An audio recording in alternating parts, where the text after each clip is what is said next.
नमस्कार, स्वागत है आप सभी का हमारे चैनल यूएई खबर पर। और आज हम बात करने वाले हैं इस चीज़ के बारे में जिससे भारतीयों को काफ़ी फायदा होने वाला है। आपको बता दें कि एक फैसला लिया गया जिसकी वजह से जितने भी प्रवासी यूएई में रह रहे हैं उनके लिए काफ़ी बेनिफिशियल ये होने वाला है। बता दें कि पहले से जो एमनेस्टी कार्यक्रम चलते आ रहा था जिसमें कि 2 महीने का टाइम दिया गया था प्रवासियों को, उन प्रवासियों को जो कि यूएई में इनवैलिड तरीके से रह रहे थे, गलत तरीके से रह रहे थे, अवैध तरीके से रह रहे थे, उन्हें ये मौका दिया गया था कि आपके पास 2 महीने हैं। आप इस 2 महीने में अपने पास के बीएलएस केंद्र पर जाकर या फिर एम्बेसी में जाकर आप अपना वीज़ा जो है उसे नॉर्मलाइज करा सकते हैं, रेगुलर करा सकते हैं और आसानी से आप यूएई में रह सकते हैं या फिर देश छोड़ सकते हैं। देश छोड़ने के बाद आप पर कोई भी प्रतिबंध नहीं लगाया जाएगा। ये चीज़ें कही गई थी एमनेस्टी कार्यक्रम में।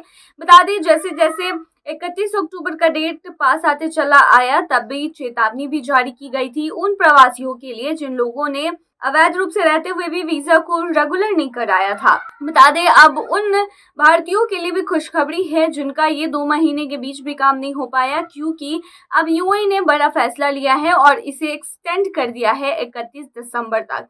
बिल्कुल सही सुना आपने। तो इससे उन लोगों को फायदा होने वाला है जो यूएई में रह रहे हैं, उनका रेसिडेंसी वीजा या फिर किसी अन्य वीजा की वजह से परेशानी हो रही है, वो वहां पर फंस गए हैं या फिर उनके ऊपर बहुत ज़्यादा फाइन है और वो देश नहीं छोड़ पा रहे, यूएई नहीं छोड़ पा रहे। तो ऐसे में वो अपने एम्बेसी के पास जा सकते हैं या फिर बीएलएस केंद्र के पास जा सकते हैं और वहां पर जाकर अप्लाई कर सकते हैं। बता दें आप वहां जाकर अप्लाई करेंगे तो आपको वहां पर जारी किया जाएगा 14 दिनों का वीज़ा और उसके बाद आपको देश छोड़ना होता है। तो ये जो टाइम पीरियड थी ये सितंबर अक्टूबर थी, क्योंकि 2 महीने के लिए इसकी शुरुआत की गई थी। लेकिन इतने बड़े पैमाने पर इस कार्यक्रम को सफलता मिली कि यूएई के जो अधिकारी हैं उन्होंने इसे 1 महीने और के लिए एक्सटेंड करा दिया और उन लोगों को इससे बेनिफिट होगा जो लोग यूएई में रेजिडेंसी वीज़ा में गड़बड़ी की वजह से या फिर जो अवैध तरीके से रह रहे हैं उनके लिए ये काफ़ी फायदेमंद है। वही बता दें कि इस 1 महीने के भीतर भी अगर आप ये चीज़ें नहीं कराते हैं, अपना वीज़ा रेगुलराइज नहीं कराते हैं, देश नहीं छोड़ते हैं, तो फिर छापेमारी की जाएगी और छापेमारी में जो भी लोग पकड़े जाएंगे उन पर कार्रवाई की जाएगी और काफ़ी ज़्यादा प्रॉब्लम होगा आपको। टूर हुआ तो मोदी जी के बारे में मैं आपको बताना चाहूंगा। तो एक तो सबसे पहले आप उनके लिए प्रार्थना किया करो, दुआ दिया करो। हमारा हाल देख लो, पाकिस्तान में हमारा क्या हाल हो गया। सारे आलू प्याज 400-500 रुपए केजी है और आपके मजे लगे हुए हैं इंडिया में। ये याद रखना, पूरी धरती पे इस समय पूरी दुनिया में सबसे सस्ता अगर कोई देश है तो वो इंडिया है। वो भी क्यों है? वो मोदी जी के लिए आप दुआ किया करो। मलंग आदमी आपको मिल गया, ना जिसको पैसे की हसरत ना किसी चीज की हसरत। एक बूढ़ी माँ थी वो भी मर गई, ठीक है। अभी उसका कौन है? आप लोग ही हो। वो आपको ही परिवार समझता अपने मुल्क को। अब मुसलमानों को तो छोड़िए, पाकिस्तानियों को भी भाने लगे हैं प्रधानमंत्री नरेंद्र मोदी। यूएई में रहने वाले एक पाकिस्तानी व्यक्ति के विचारों को कैमरे में कैद कर लिया गया है और सोशल मीडिया पर अब ये वायरल हो रहा है। सोशल मीडिया मंच पर कई दर्शक भारतीय प्रधानमंत्री नरेंद्र मोदी के प्रति अपना प्यार हमेशा दिखाते रहते हैं। भारतीय कंपनी में काम करने का व्यापक अनुभव रखने वाला यह व्यक्ति मोदी के नेतृत्व की प्रशंसा कर रहा है, उन्हें सर्वश्रेष्ठ प्रधानमंत्री भी बता रहा है और भारत की प्रगति के प्रति अपने सम्मान को रेखांकित भी कर रहा है। इसकी तुलना पाकिस्तान के मौजूदा आर्थिक संघर्षों से भी वो करता हुआ दिखाई दे रहा है। वीडियो में व्यक्ति यूएई की क्षेत्रीय कनेक्टिविटी को बढ़ावा देने के उद्देश्य से एक महत्वाकांक्षी बुनियादी ढांचा परियोजना पर प्रकाश डालता है। वो कहता है कि मोदी के नेतृत्व में भारत का विकास काफी लंबे समय का होगा और ये दर्शाता है, ये दृष्टिकोण है जो 100 साल के लिए सोचने की ब्रिटिश मानसिकता के समान है। व्यक्ति सुझाव देता है कि मोदी का नेतृत्व इस तरह की दूरदर्शिता और विकास को बढ़ावा देता है जिससे दर्शकों को भारत के भविष्य के लिए मोदी द्वारा स्थापित की जा रही दृष्टि की सराहना करने के लिए प्रोत्साहित किया जाता है। पाकिस्तानी व्यक्ति यूएई में भारतीय व्यवसाय की मजबूत उपस्थिति पर भी बात करता है। वह भारतीय ओनरशिप वाले सुपरमार्केट, सोने के बाजारों और अन्य उद्यमों की सफलता की ओर भी इशारा करता है जो पूरे क्षेत्र में बढ़ते भारतीय प्रभाव को दिखा रहा है। वह यूएई में धार्मिक सद्भाव पर भी टिप्पणी कर रहा है। हिंदू और मुस्लिम समुदायों के बीच संतुलित सहअस्तित्व के प्रतीक के रूप में मंदिरों और गुरुद्वारों की उपस्थिति के बारे में भी बात कर रहा है। एक सद्भाव जो उसे लगता है कि मोदी के शासन में भारत में भी मौजूद है। अपने स्पष्ट विचार में वह व्यक्ति भारत की आर्थिक स्थिरता की तुलना पाकिस्तान की बढ़ती महंगाई से करता हुआ दिखा, जहां आलू और प्याज जैसी आवश्यक वस्तुओं की कीमतें आसमान छू रही हैं, जो कि 400 से 500 रुपए प्रति किलोग्राम तक बढ़ाई गई हैं। वह आवश्यक वस्तुओं के लिए दुनिया का सबसे सस्ता देश बने रहने के लिए भारत की प्रशंसा करता है और पाकिस्तानियों से मोदी के लिए प्रार्थना करने का आग्रह भी करता है। एक्स पर ऋषि बागरी नामक यूजर द्वारा शेयर किए गए वीडियो को 4 लाख से अधिक बार देखा गया है और ऑनलाइन विभिन्न प्रतिक्रियाएं सामने आई हैं।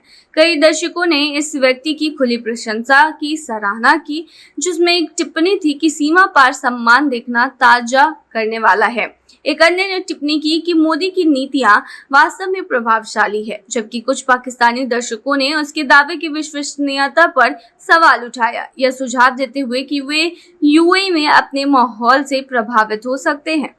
कुछ ने ये भी उम्मीद जताई कि पाकिस्तान को भी मजबूत नेतृत्व मिलेगा, जबकि अन्य ने स्थानीय समाधानों पर ध्यान केंद्रित करने का तर्क दिया।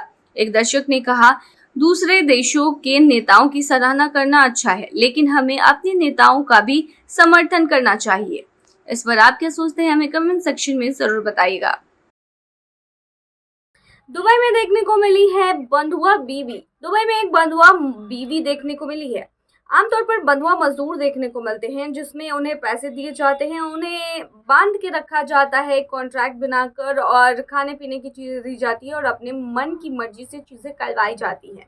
लेकिन सुनकर आपको शौक लगेगा कि दुबई में एक बंधुआ बीवी भी है, क्योंकि महिलाएं जो अपने पति के बारे में जिस तरीके का व्याख्यान कर रही हैं और बता रही हैं, उससे तो यही साबित होता है। दरअसल महिला जो है वो 1 करोड़पति पति की पत्नी है और उनका पति बहुत ही रईस है। ये वही महिला है जो बिकनी पहनना चाहती थी, तो उनके पति ने उनके लिए एक पूरा का पूरा आइलैंड खरीद लिया। हालांकि महिला जो है फिलहाल अपना दुखड़ा रोते हुए दिखी हैं और उसमें बताया है कि एक अमीर व्यक्ति की बीवी होना कितना मुश्किल है। बता दें, महिला जो है वो सोशल मीडिया पर आए दिनों अपनी लाइफस्टाइल को पोस्ट करते रहती हैं। सोशल मीडिया पर अपनी जीवन शैली लोगों के साथ शेयर करती हैं कि वो कितना लग्जूरियस लाइफ जो है वो जी रही हैं। साथ ही कभी कभी वो ये चीज़ें भी शेयर करती हैं कि उनको ऐसी लाइफस्टाइल जीने के लिए किन किन चीज़ों की कुर्बानी देनी पड़ती है। जैसे महिला ने हाल ही में एक वीडियो पोस्ट किया और उसमें बताया कि उनके पति को पसंद नहीं है कि वो काम करे। उनके पति को अच्छा लगता है जब वो ड्रेस से मैचिंग बैग्स और सैंडल्स पहनती हैं। साथ ही उन्होंने बताया कि उनके पति को बिल्कुल पसंद नहीं है कि वो किसी गैर मर्द से बात करे। साथ ही और भी चीज़ें उन्होंने अपने पति के बारे में कही। बता दें, ये वही महिला है जो बिकनी पहनना चाहती थी, तो इनके पति ने इनके लिए पूरा आइलैंड खरीद लिया था। इनका नाम है सऊदी अल नायक और इनके पति का नाम है जमाल अल नायक। बता दें कि दोनों पति पत्नी दुबई में रहते हैं। इनके पति जो है वो 1 करोड़पति हैं और महिला जो है वो 8 साल की थी तब वो दुबई चली गई थी और इनके पति से इनकी मुलाकात करीबन 8 साल पहले ही हुई थी, जिसके बाद इन्होंने शादी की और उसके बाद महिला जो है वो अपनी ज़िंदगी काफ़ी अच्छे से गुजार रही हैं, लग्जूरियस लाइफ जीती हैं। उनके पास किसी भी चीज़ की कमी नहीं है, लेकिन महिला बताती हैं कि कभी कभी ये इनके लिए स्ट्रेसफुल हो जाता है, क्योंकि इन्हें हर वक्त सुंदर दिखने का प्रेशर रहता है। साथ ही ये प्रेशर रहता है कि उनका पति जो है वो हमेशा खुश रहे। हालांकि इस पे कई तरह के कमेंट्स देखने को मिल रहे हैं। कमेंट्स काफ़ी मिले जुले हुए हैं। कुछ लोगों का कहना है कि महिला अगर ऐसी लाइफस्टाइल चाहती हैं तो उन्हें ये सब सहन करना पड़ेगा। वहीं दूसरे तरफ के लोग जो हैं वो महिला के साथ काफ़ी ज़्यादा सिंपैथी दिखा रहे हैं। ऐसे में आप क्या सोचते हैं, हमें कमेंट सेक्शन में ज़रूर बताइएगा।